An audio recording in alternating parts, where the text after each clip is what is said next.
हिमाचल में assistant staff nurse की तर्ज पर जूनियर ऑफिस असिस्टेंट लाइब्रेरी के 200 पदों को भरा जाएगा। ये जानकारी हिमाचल विधानसभा के मानसून सत्र के दौरान ऊना के विधायक सतपाल सत्ती के सवाल के जवाब में शिक्षा मंत्री रोहित ठाकुर ने मुहैया कराई है। जानकारी दी गई कि कैबिनेट द्वारा इस श्रेणी में 200 पदों को सीधी भर्ती से भरने की स्वीकृति प्रदान की गई है। इन पदों को स्वास्थ्य विभाग में सहायक स्टाफ नर्सों की भर्ती की तर्ज पर एक पृथक योजना के माध्यम से भरा जाएगा।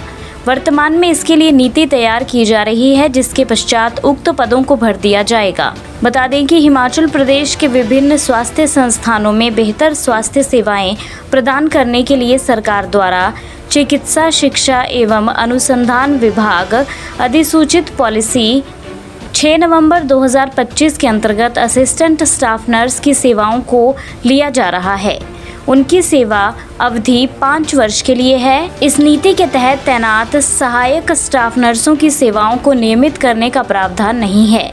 हालांकि जरूरत के अनुसार और सार्वजनिक हित को ध्यान में रखते हुए इनकी सेवा अवधि को भविष्य में बढ़ाने के बारे में सरकार विचार कर सकती है। ये भी जानकारी दी गई है कि सरकार द्वारा कनिष्ठ कार्यालय सहायक पुस्तकालय के 100 पदों को सीधी भर्ती के माध्यम से भरने के लिए अनुमति प्रदान की गई है, जिनमें से हिमाचल प्रदेश राज्य चयन आयोग हमीरपुर को भेजे गए 78 पदों में से आयोग द्वारा 6 जुलाई 2026 को घोषित परिणाम के आधार पर प्राप्त 77 उम्मीदवारों की सिफारिश सूची में से 71 उम्मीदवारों के नियुक्ति आदेश 3 अगस्त 2026 को जारी कर दिए गए हैं, जबकि उच्च योग्यता से जुड़ी अदालत में विचाराधीन याचिका के कारण उच्च न्यायालय के आदेशानुसार 6 उम्मीदवारों के आदेश रोके गए हैं।